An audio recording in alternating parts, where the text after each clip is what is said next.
her in the huddle on WOVU and 95.9 FM. And today, you got me. It's a cold day in the city. Yesterday, we were all kicking it. It was almost 75 degrees in Cleveland, Ohio. And today, I was shivering because this is about 33 degrees. That is Cleveland, Ohio for you. Almost a 50-degree temperature swing. And today, my special guest co-host, I have the Professor Jason Brinson with me today. What's up, Jason? How you doing, sir? Good. What's going on? How's everything going? Can you hear me? I'm sorry, Jason. My bad. Yeah, can you hear me? Yeah, how you doing today? I'm good. I'm good. How's everything been going? Everything been going fine. You know, I was just talking about, how warm it was yesterday and how cold it is today. I'm like, this weather is going to be the death of us. But you've been doing all right? Yeah, I'll take the weather. You know what? At least in March, there's going to be some sunny days. It's not like, so it's like the beginning where you get a little sneak peek of the warm weather that's to come. So I'll take it. Yeah, I can dig it. Well, I'm super glad to have you with me here today. We used to always have a good time, doing cover 3 together, and it was kind of funny. You probably wouldn't believe this, but the other day I signed off. Thank you for listening to cover 3. I don't know why I was thinking about you and Jaheed, the doctor. I don't know why I was thinking about that, but I did sign off. Thanks for listening to cover 3.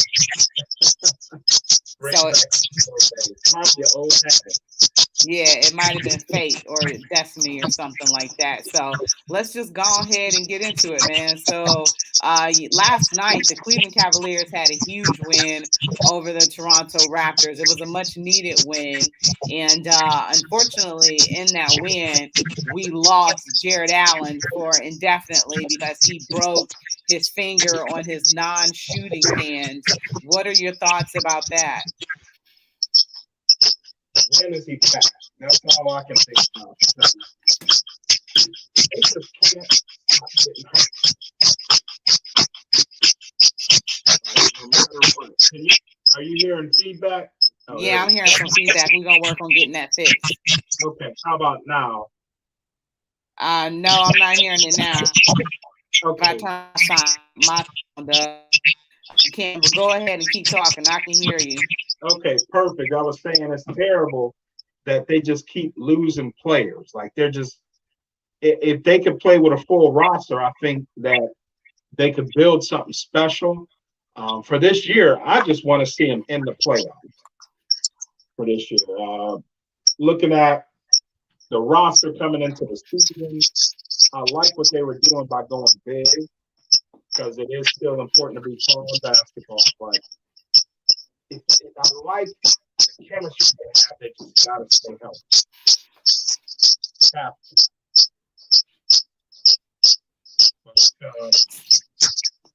Especially they lost 6 out of their last 7. This is not the right time to be losing people either.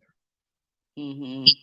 Yeah, because it's still been kind of amazing what they've been able to do despite the loss of Colin Sexton, Ricky Rubio, and just the various injuries lately. They haven't had Darius Garland, and that's been able to show how part of 6 of the last 7. He participated in one of those games, and I don't even think that was one of the victories. But, this is a team that's been able to withstand injuries, but this is your center, this is your all-star, and he's been an integral part of what has taken place this season. What kind of, how do you expect this to mess with the chemistry and stuff like that on the team?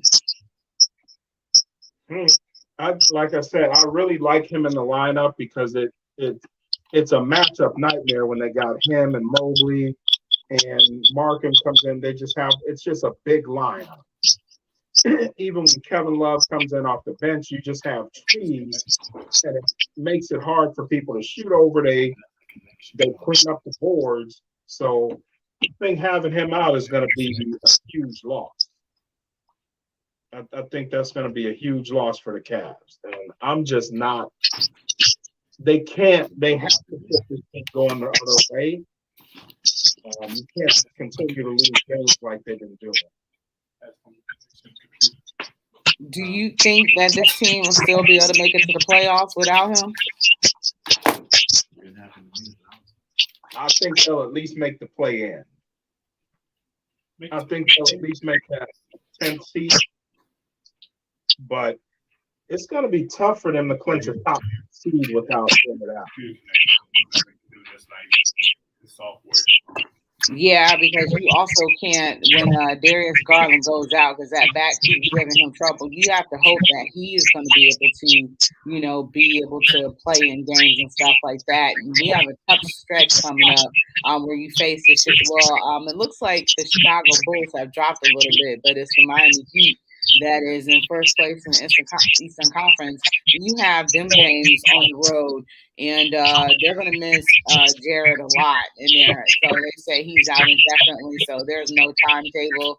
So right now, people are just scratching their heads about what this team will be able to do in his absence, and I'm not entirely sure.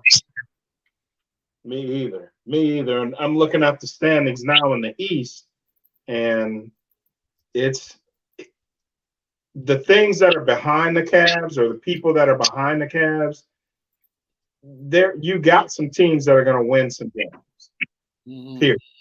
Point blank. You got even New Jersey. I mean, at some point, Kevin Durant will be back, and they're going to start winning.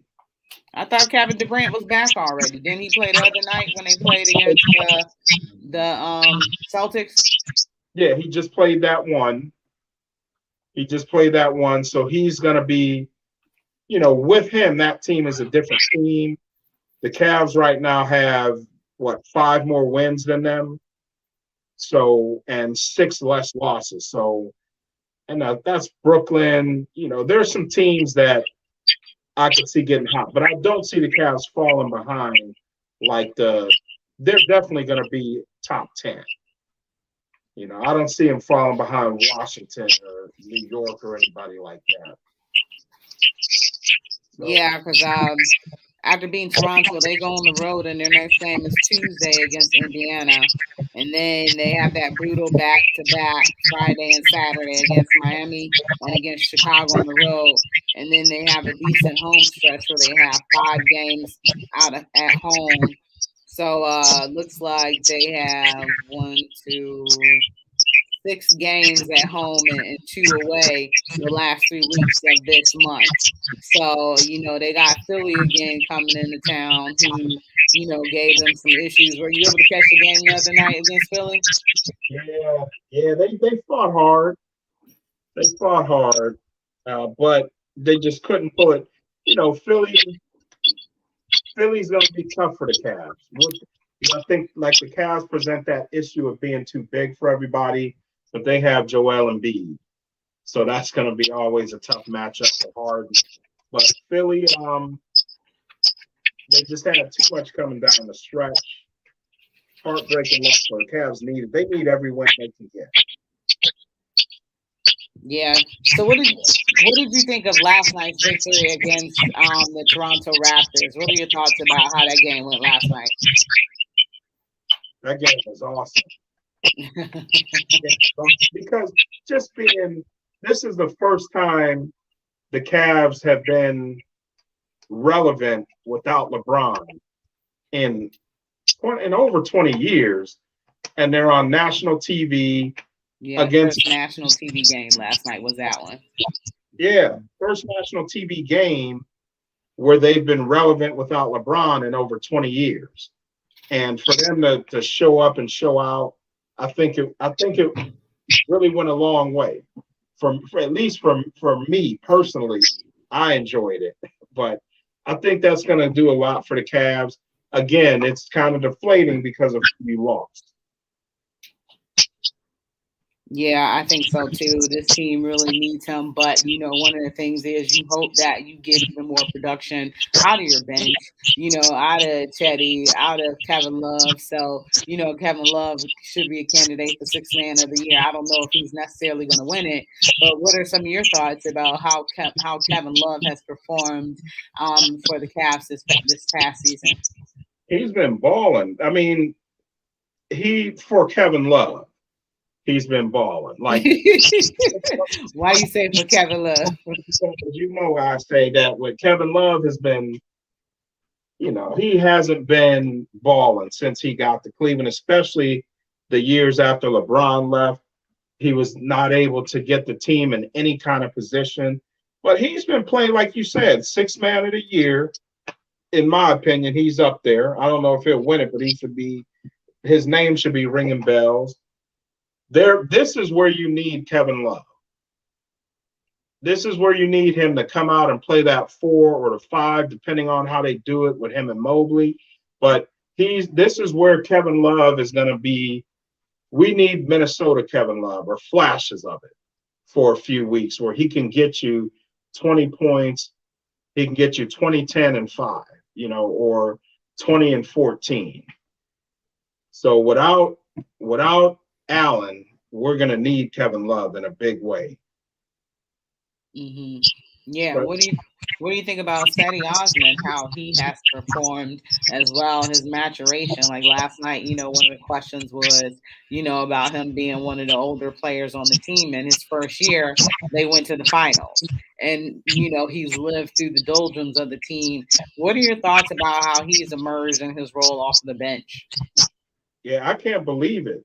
I can't believe it that because he's a guy that we couldn't believe that people were thinking he was going to make be this great player, but Chetty is not doing bad this year. The thing I like about him this year is he's playing good in spots. So he's coming up big in some of the games where we need him to come up big. Mm-hmm. His numbers aren't any better than they've ever been, really. Right. I don't think he's having his year isn't better than it was a couple years ago, or really the last 4 years have been the same for him. Mm-hmm. But I think this year he's been doing it in bigger spots. And so I'll take it. And there's going to be some more of those big spots to come as we go down the stretch. So I will take it. Yeah, and I haven't had a chance to have you on the show since the basketball season has, started. But what are your thoughts about this rookie Evan Mobley? And he's going to be even more important since Jared Allen isn't there for his defense, his ability, to guard the low block area and his shooting ability. He's going to be more important now in an area of focus and emphasis for opposing defenses is going to be on Evan Mobley. But what are your thoughts about what you've gotten out of this rookie this year? He's balling.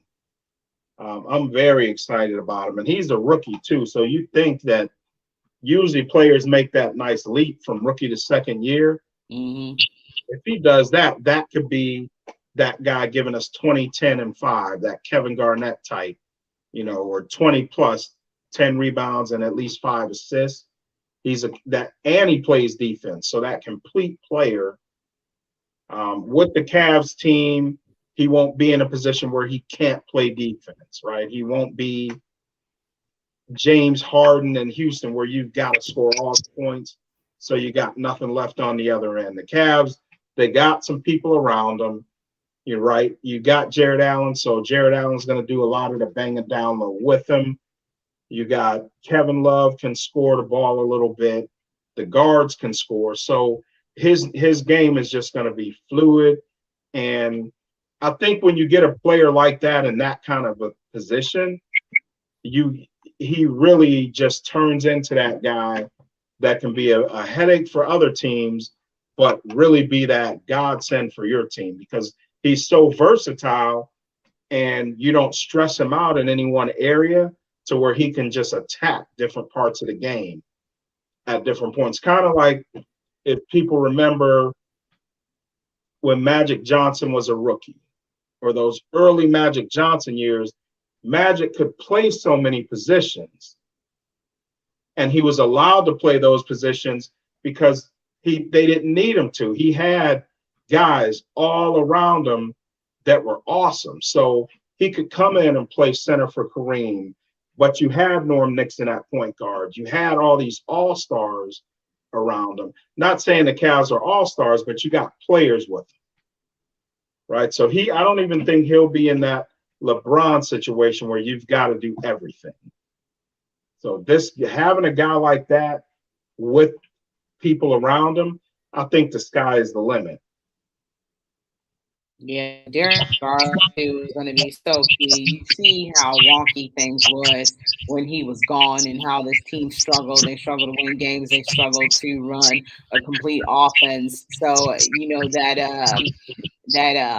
Darius Garland and Jared Allen connection was something that was, real special, especially at the beginning of the season. And now, you're going to be missing Jared Allen. You're going to be missing some of those easy points in the paint, some of those putbacks. That's going to be huge. But also in combination with um, Darius Garland having his back issues, it could kind of be devastating for this team, I'm thinking. If they lose Garland, not Garden. If they lose Darius Garland, it's a wrap. If they don't have him and Jared Allen, I think it's a wrap for this year. Well, you're going to have him at times. It's going to be intermittent, but you're probably not going to have him for every game Why not? because his back going to continue to flare up. Remember, he's always had issues, and remember, he only played. He was like Kyrie. He only logged like 160 something minutes, I think, in when he was in the NCAA. I know, but when you look at the schedule down the stretch, like his back can hurt on the off nights, right? But when you Right. get into April, you can and it's easy for me to stay from the couch, but like you need to play more than he's out. I mean, you scare me when you bring up Kyrie's name to in Well, connection with anybody. That's like, oh no. Well, Kyrie is kind of, is Kyrie is just different. He's nothing like, Darius Garland, and Kyrie isn't playing right now because Kyrie doesn't want to play. That's a whole new situation. But, as far as Darius Garland, he was hurt in college. So, that is absolutely true. So, it could be with all the missing pieces. I mean, loss of Colin, loss of Ricky, loss of Darius. It's been, fortunately, the loss of Ricky and Colin haven't been as devastating. It's been bad, but it hasn't been as devastating to this team as when Darius isn't here. And we talked a lot about this last week that we need his back to get together stat, because if this team wants to make a run, a serious run, they were sitting in third place. Now they're sitting in sixth place, and obviously, they want to make that playoff game, but you need Darius in order to be able to do anything. You do. So I'm gonna ask you a question. Do you shut him down to let him rest so he can make a push? Or is it just too touch and go to where that won't even help? Um, we talked about load management and sitting him for the games that you think are winnable, but the game against the Minnesota Timberwolves was supposed to be winnable. The game against Charlotte was supposed to be winnable, and they didn't win those games. So that's a tough question. I So know. we Yeah. got to go ahead and take our first break. But you are listening to Her in the Huddle on WOVU 95.9 FM, and we will be right back.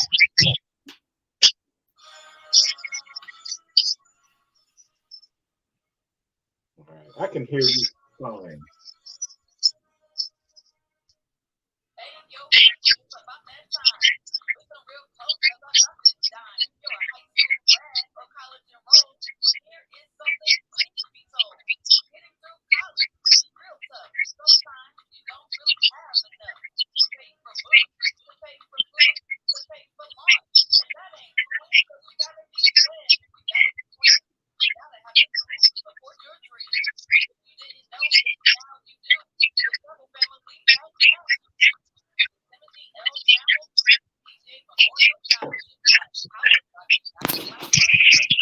AJ, can you see my text?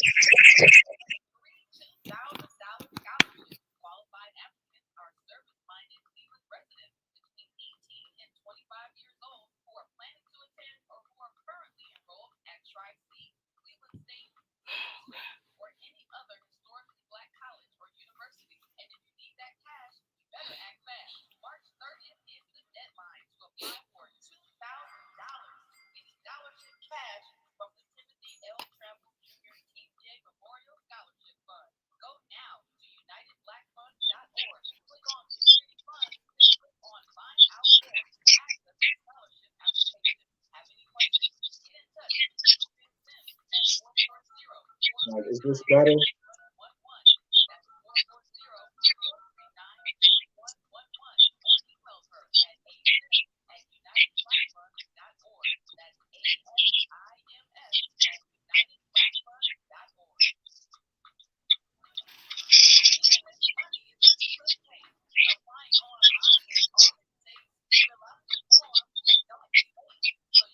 Back and elevate. The Timothy L. Trammell Jr. TJ Memorial Scholarship is brought to you by the United Black Fund of Greater Cleveland, the Trammell family, and WOVU 95.9 FM. Our Voices United. Burton Bell Carr Community Radio.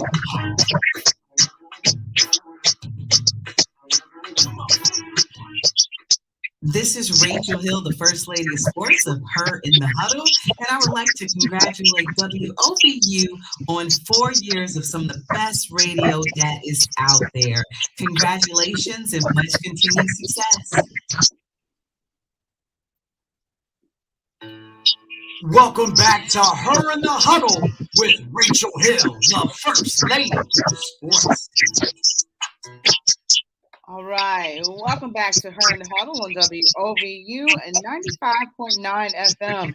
This is your girl, Rachel Hill, the First Lady of Sports, and I was just with Jason Brenser, the professor from Cover 3, and me and Jason have been doing radio together for a long time, so super happy to have him as a guest today. He was able to fill in the last minute. Jason, how are you, man?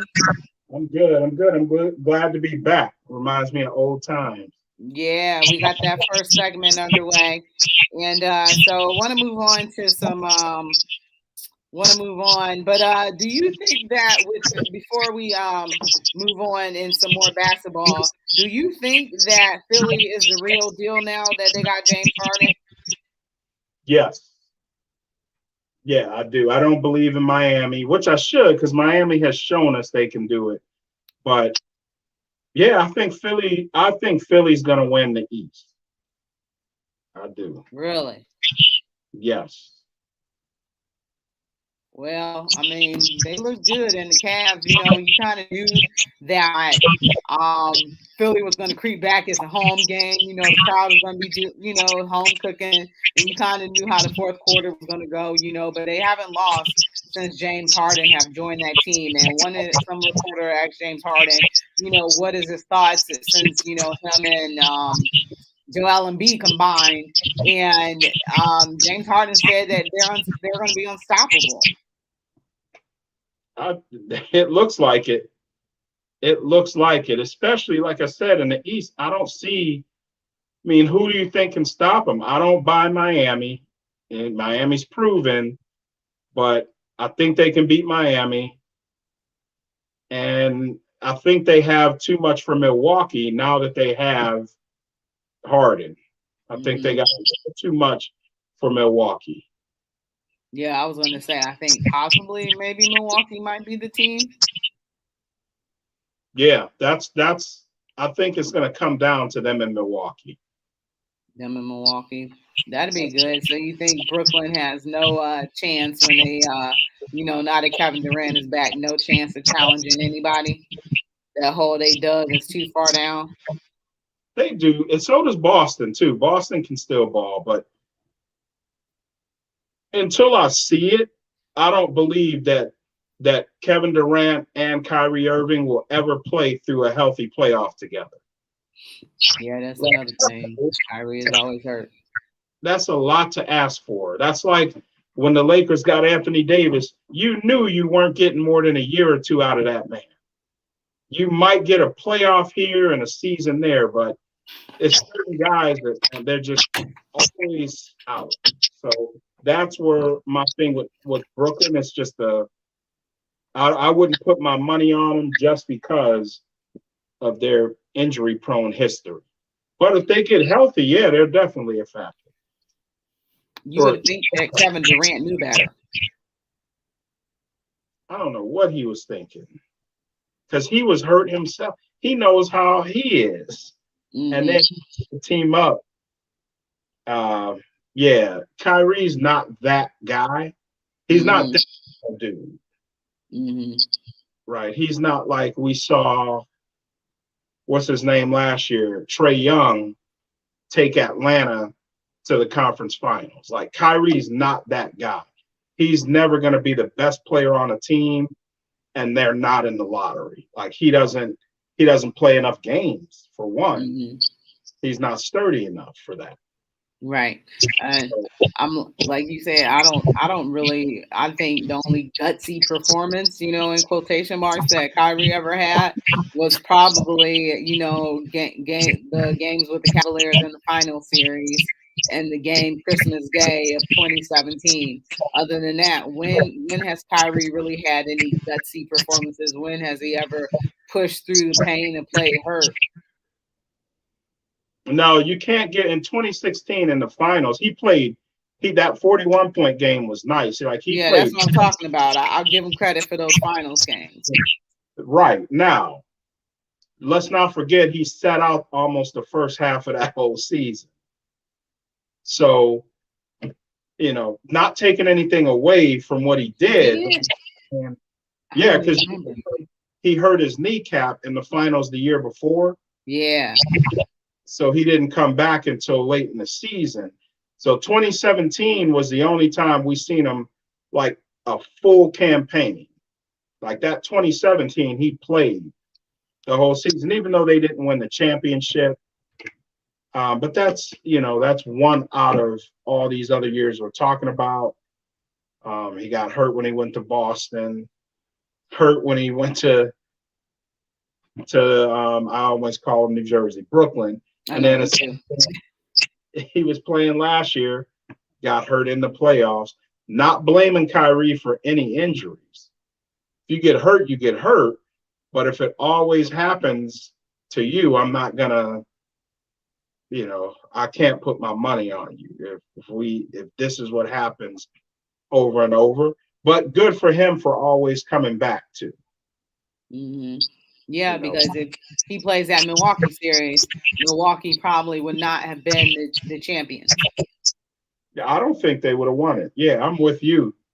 I don't think it would have went to game 7 if Kyrie didn't get hurt. Yeah. So now you changed, because who did you think was initially going to come out of the East if it hadn't been for Philly? Initially, I thought Milwaukee was going to come back out. I thought it was going to be Milwaukee, or like I said, if Kevin Durant would have been healthy all year, I would have said, okay, Brooklyn can do it. But yeah, Milwaukee was who I thought was going to repeat. Miami still, I keep bringing them up because, they're not my pick, but no disrespect. They can play. And the thing with Miami is it doesn't matter who they're playing against. Like they bring it every night. Yeah, the Cavs have gotten the best out of the Heat this season, though. I think they beat them every time they played them. Yeah. Yep. But you have a different Miami Heat. But I was gonna say, what was I gonna say about Milwaukee? Do you think Milwaukee is just coasting and maybe not, playing as hard because they realize the regular season doesn't really matter? Is when you get to the finals.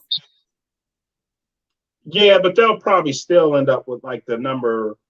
They'll still be a top 3, maybe top 2 seed. I think they will. And the other thing is, when it comes playoff time, the Greek Freak is going to be playing with the ball a lot more. The rosters get condensed. So, yeah, I'm not counting them out, but I think they could be better than they are.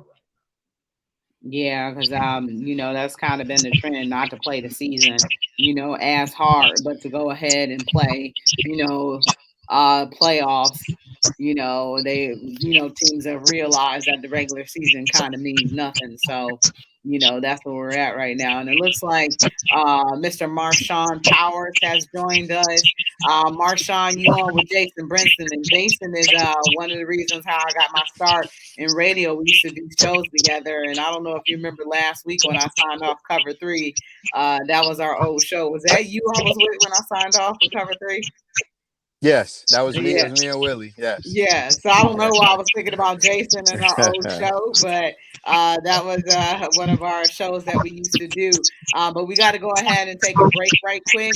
So we're going to be right back. You're listening to Her in the Huddle on WOVU 95.9 FM. We will be right back.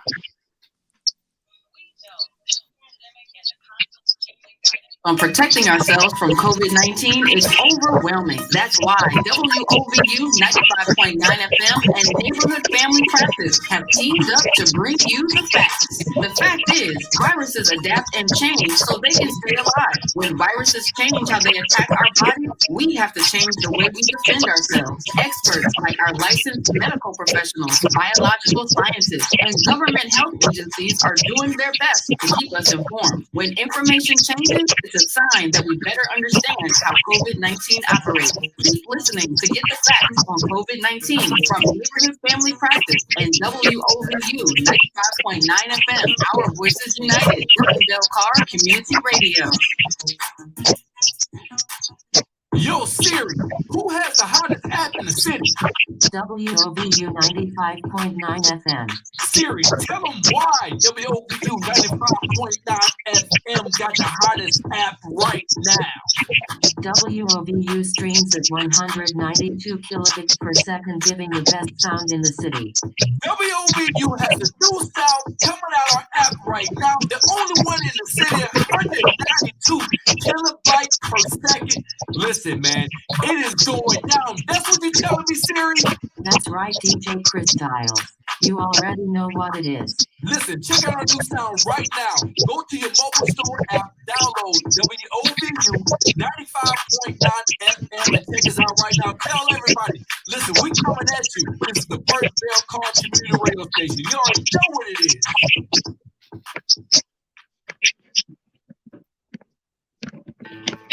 Welcome back to Her in the Huddle with Rachel Hill, the First Lady of Sports. All right, welcome back to Her in the Huddle, WOVU and 95.9 FM. Very quickly before we move on to LeBron James, Marshawn, I'm going to ask you, what is the loss of Jared Allen going to do to this team? I was hoping to actually speak on this, but honestly, I think it's a big loss, but not as big as if it would have been, let's say, if you lost Darius Garland for the season.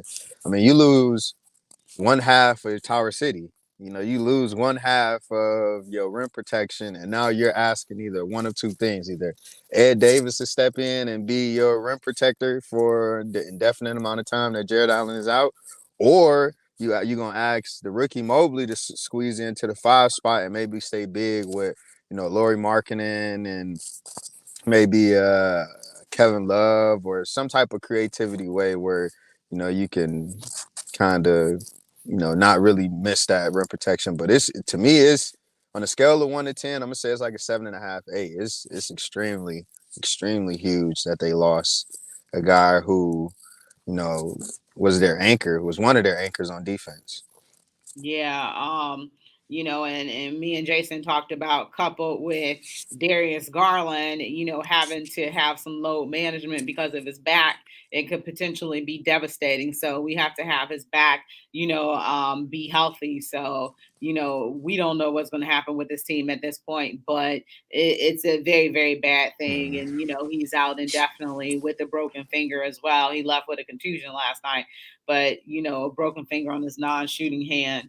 Want to ask y'all about, so Jason, I didn't know that Marshawn was a Lakers fan. I found this out last week. So, what are y'all thoughts about the show that LeBron put on, scoring 56 points against the Lakers? Not against the Lakers, but against the Warriors. What is LeBron trying to tell y'all? Okay, can I go first? I'll go first. I'll tell you this. You know, all right. So I'm gonna make a good analogy about this. It's this LeBron scoring 56 with this Lakers is like being in a relationship and it's bad. You kind of at that bad part. You at the part where you kind of think you need to break up, but you know they wow you. They do something spectacular to just wow you.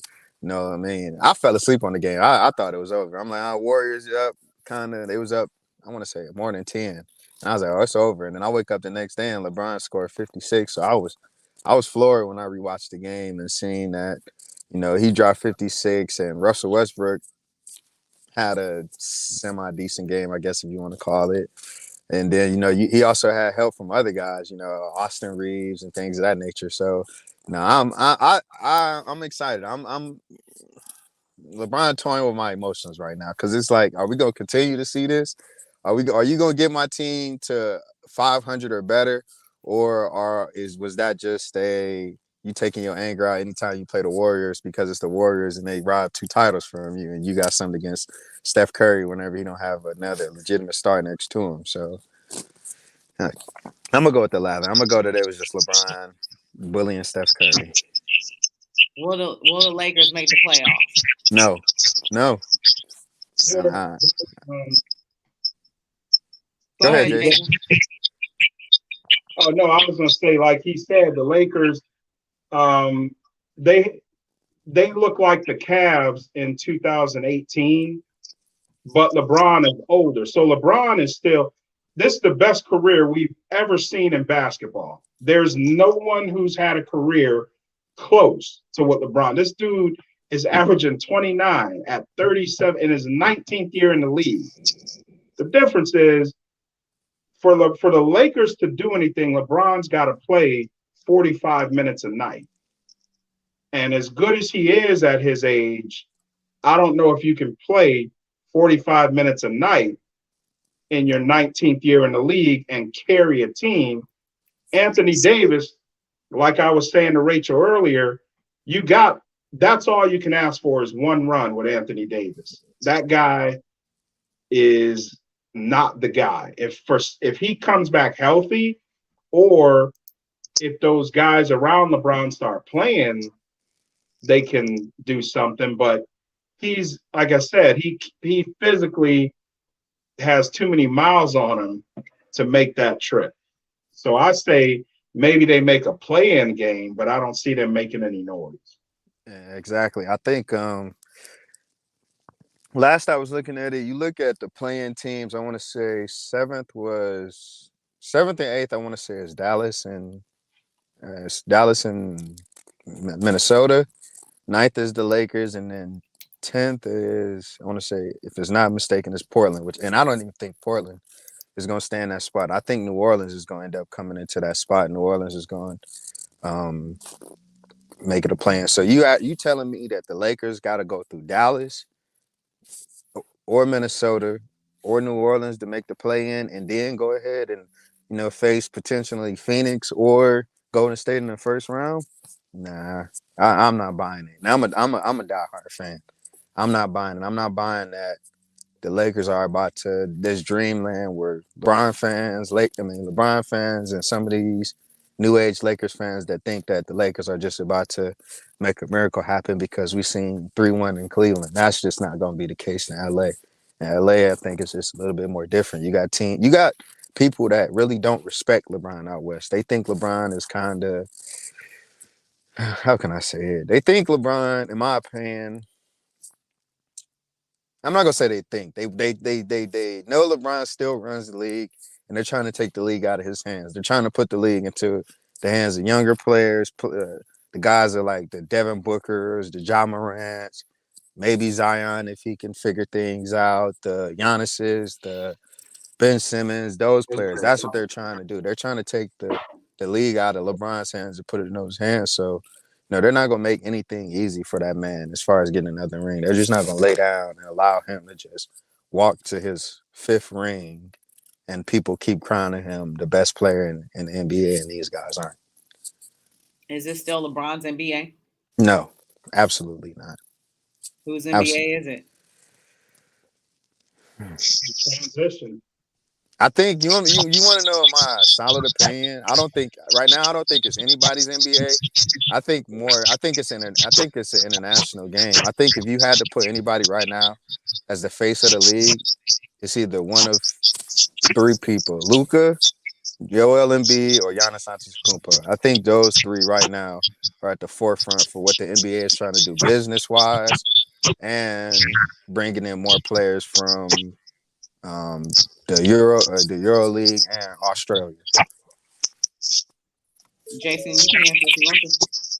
Yeah, I said it's in transition. Like it's transitioning from LeBron to whoever. If KD would have been healthier longer, it would have been his league by now. So that's where I think is LeBron still. If he is third in the league in scoring and has 8 consistent, I don't know if we can take it from him yet. So that's where I'm at. And like I was saying before, that's what I mean about we've never seen anything like this to where somebody's held on for this long and been this good for this long. But yeah, there's just not enough around him to where we'll see him past the first round of the playoffs. So that face of the league is gonna, like you said, you got the Giannis's, the Joker, guys that you're gonna start, people that are gonna be seen in the summertime a little bit more, 4 times, 3 times a week. So I think the face of the league is transitioning now. Giannis, the Joker, Embiid, guys like that. John Morant, hopefully get some people play. But What yeah, about Steph? Nah, Steph is too old. Steph is a part of this era now with James Harden, LeBron, Kyrie Irving, Kevin Durant. This is Steph's era, so Steph couldn't be the face of this era. And then, I mean, Steph, in order for Steph, in my opinion, to be a face of this era, he would have to have an MVP attached to his name, whether that's a regular season MVP or finals MVP. And by Steph don't having either one of those attached to his name, that's kind of a resume killer. When you go into that room with guys and they say, well, what has Steph done? You have no MVPs. It's kind of put to the side, in my opinion, no matter how many rings he got. Was his last MVP in 2000? Oh, I'm tripping. I'm thinking of something else. Well, Yeah, recently. yeah, When you're talking about, but that was 5 years ago. yeah, Steph's last MVP was 5 years ago? yeah. 2016. Wow. Yeah, back to back, 15 and 16, if I'm not mistaken. So yeah, we're talking about 6 years. Yeah, so I mean, I'll tell you this, Rachel. Is Steph Curry the face of today's basketball? Absolutely. I believe. I mean, the 3-point era we are in, the moving off ball, trying to create your own shot. Steph Curry definitely is the guy of that era. This is Steph Curry's era, but you can't make him the face of this era. You can't necessarily make him the face of the NBA, because what comes with the face of the NBA comes with a lot of things. How marketable are you and things of that nature, and Steph Curry is only but so, in my opinion. All right, we're going to go ahead and take a break really quickly. You're listening to Her in the Huddle on WOVU 95.9 FM. We will be right back. I'm TC Lewis. The United Way of Greater Cleveland will present its next Raising Our Voices Community Conversations panel discussion Thursday, March 31st at 6 p.m. Moderated by IdeaStream senior host and producer Rick Jackson, the topic of discussion will be limiting critical race theory and the effect on education, nonprofit organizations, and governmental systems. The panel will be held virtually, and the community can register to join the Zoom meeting at unitedwaycleveland.org. The panel discussion will also be aired live on WOVU 95.9 FM. From the WOVU newsroom, I'm TC Lewis. What's up, Cleveland? It's your girl, Jazzy J, and I just want to know, have you downloaded our app yet? Yes, our app for Androids and iPhones. All you got to do is go to your app store and download WOVU 95.9 FM, and you can listen to us anywhere. Welcome back to Her in the Huddle with Rachel Hill, the First Lady of Sports. All right, welcome back to Her and the Huddle on WOVU and 95.9 FM. This is your girl, Rachel Hill, the First Lady of Sports. And always remember that you can listen to us live on regular radio at 95.9 FM. You can listen to us on WOVU.org. You can also give us a call at 216-271-0959. But don't forget to download that WOVU app where you can listen to us on the go. And I'm here with Mr. Marshawn Powers, and Mr. Jason Brinson should be joining us back shortly. But Marshawn, we got to get into this Calvin Ridley stuff, man. News just broke that Calvin Ridley will be suspended for the whole. He's a Capricorn. No, he ain't a Capricorn. He's Sagittarius. He's going to be suspended the whole 2022 season after gambling on games. Man, what is going on?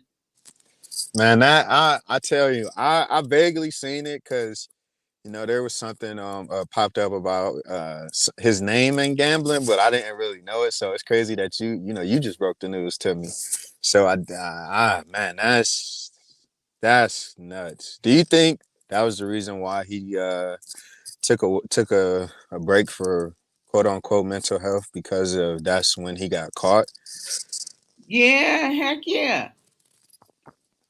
That's crazy, man. So man. I wonder if he was betting on Falcons games. If that's the case, I don't think he was betting on Falcons. I don't think he was shaving games. Because man, that's whew. They say he gambled on games over a 5-day stretch in November of 2021 when he was on a non-football injury list to address his mental health. So he stepped away from football on Halloween, saying he needed to get his personal life in order. He said he bet $1,500 total. He doesn't have a gambling problem. He also tweeted that he couldn't even watch football at the time he made bets. He added that he's just going to be more healthy when I come back, and I know that I was wrong, but I'm getting 1 year, LOL. So he placed multi-legged parlay bets involving 3, 5, and 8 games that included the Falcons to win via his mobile device out of state. So the NFL learned of Ridley's betting activity through its relationship within the legal sports betting industry, a source told David Purdom. So somebody told him. Somebody snitched on him. Oh, yeah. Man. There's somebody, what that sound like, Rachel? That sound like somebody that he either owe some money to. That sound like an Antonio Brown situation where you probably owe somebody some money. They knew you was doing something illegal. You didn't pay them the money or whatever the services was, and they threw you under the bus. They snitched on you. Yeah, that's man. What that sounds like. Big time. This hadn't happened in a while, and it looks like the last time this happened was 2019, Josh Shaw. But before that, the last was 1983 with Art Schlichter. And Jason, what are your thoughts about this Calvin Ridley situation? Art Schlichter, Ohio State quarterback. Yeah, thanks for reminding me. But it's crazy. What is he? I don't know what he was. I hope he won a whole lot of money, because I don't know what he thought what was the end goal to him betting on the team he plays for. Like, if you know you can get suspended for that, why would you do it and risk your livelihood unless you were making a lot of money? So that's just my take on it. Yeah. But I mean, I seen that. I seen that as one of the possibilities when they allowed folks to sports gamble, because at the end of the day, I may not be able to do it. Let's say I'm an NFL athlete. I may not be able to do it, but hey, Jason, I got $1,500 for you. Hey, man, I know a few little hacks that go on in the NFL. I know some insider information. Go ahead and throw that $1,500 down, man. And I personally don't think he did it. I think maybe somebody did it. His name was attached to it, and maybe he gave him money. That would even be smarter. Say again? That would even be smarter. Yeah. But yeah, I think that it's one of those things you just leave it alone. You're making good money, and gambling isn't even it's a gamble. You might not even win. Leave that alone. Yeah. He said But he did it Jason, though. in my opinion, it's a reason why they don't want players to gamble. In my opinion. Yeah.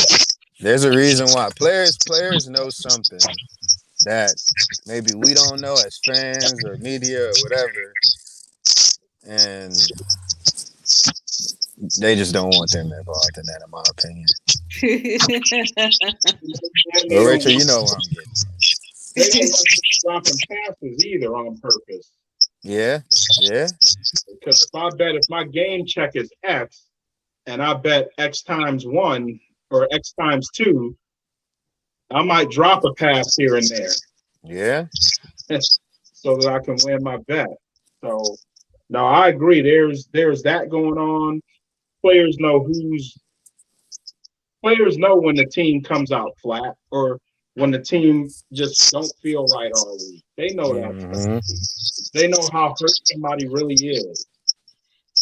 I ain't dropping no passes because I want my bonus. I'm a Capricorn. Hey, forget that bonus. I'm gonna just run this parlay, and I'm gonna call you. Hey, you drop this pass in Philly.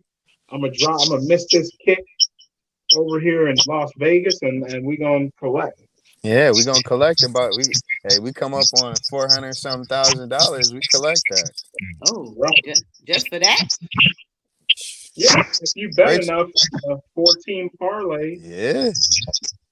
Rachel, you ain't been watching. You ain't been on Bleacher Report, have you? When them guys be throwing in 16-team parlays for $1 and come up on like $100,000. No, I'm never really sports bet before in my life. I kind of don't understand it. You about to learn. Once they put that boy down at Rocket Mortgage Field House, you about to learn. Because anytime I go, well, actually, I'm going this week. I may or may not stop. I don't know, but I'm going down to. I'm actually leaving on Thursday. I'm going down to Norfolk to cover the MEAC tournament. So I may stop in the Capital One Arena at the sports book and throw a couple parlays in. Well, you want to win, Rachel? Give me $1. I'll throw a 14-team in for you. I actually got $1 on me. I never have cash on me, but I actually got $1 on me. Is that enough to win me 400 stacks? No, but it can get you close. It can get you close. Well, how much is enough for me to win 400 racks? Probably need to wager about $1,000. Oh man, that's a lot of money. You got to risk it to get the biscuit. Oh man, with most y'all know I'm a Capricorn. One time they asked LeBron about the officials, and he was like, "I'm not answering that. I ain't trying to lose my $25,000." So even as a billionaire, he wasn't willing to risk a $25,000 loss. Rachel, with parlays, you win a lot of games and no money. So you bet like a 5-team parlay, you probably win 3 games or 4 games, but $0. Yeah. You have to win every game to get paid out. That's why they pay out so well. Yep. Oh, okay. That's why you can put on 100 and win $5,000 because a 16 parlay means all 6 have to hit. Yep. Oh, okay. I can't Rachel. You win a lot of games. Yep. And FanDuel has it where I don't even have to put the games anymore. I can just put the say if I want to do a same game parlay, Rachel, or say if I want to pick a Cavs game, right? Yeah. Say for instance last night the Cavs played the Raptors. I could have picked the Cavs to win, but also with the Cavs winning, I could have picked Darius Garland to go for 25 points. I could have picked somebody on the Raptors to go for 20 points, somebody on the Cavs to make 2 3-pointers. And if all of those things fall in line and happen, then it just increases your odds of winning. So okay. Yeah. And then when you take the points, that's just the over-under. Yeah, that's the over-under. Yes, when you take the points. Are those the easiest bets? I try to stay away from those. Really? Why? It's like prediction, man. I mean, all of it is predicting, but all of it is guessing. But nah,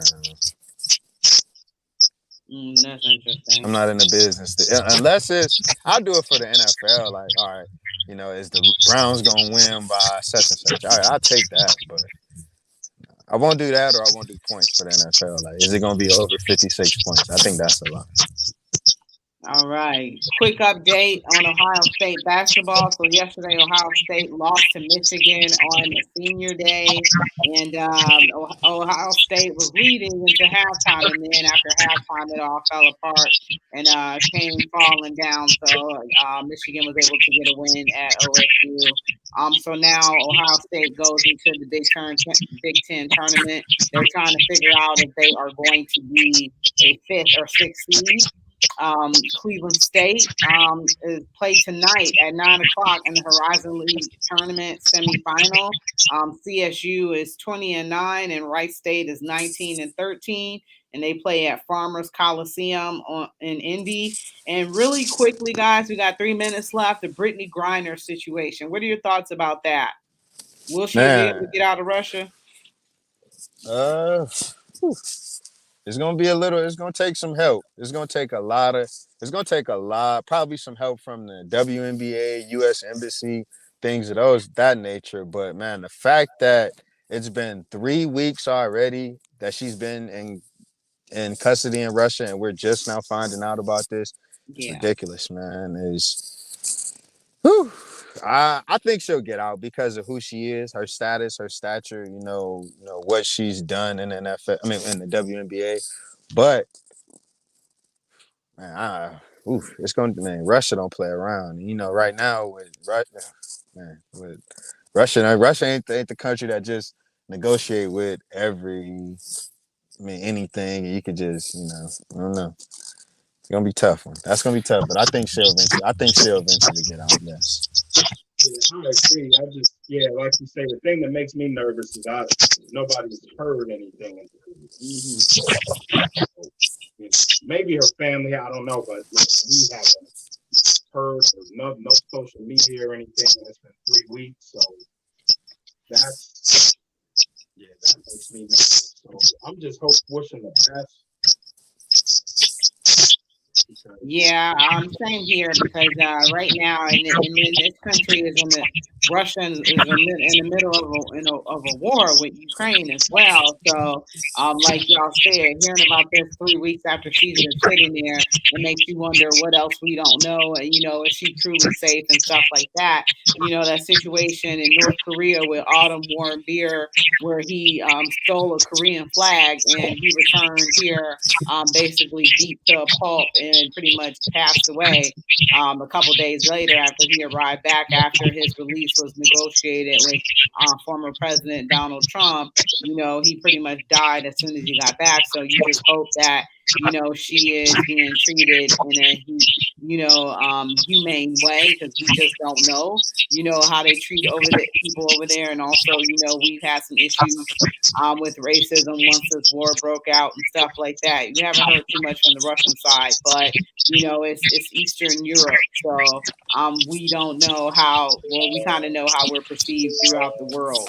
But just prayers for her. And unfortunately, it's you could always be like, why did you have that in your bag anyway? But that's the moot point at this time, and you just hope that she can get out of that country and not have any issues doing so. So it's a really sad story. But fellas, that's our time. Well, it always goes so quick. Yeah, man, it went like that. Literally, I just sat down in this chair. But Jason, I want to thank you for filling in today. It's always fun doing this with you. Marshawn, I want to thank you for joining us today, taking time out. And for y'all, and for the First Lady of Sports, this is her in the Huddle on WOVU 95.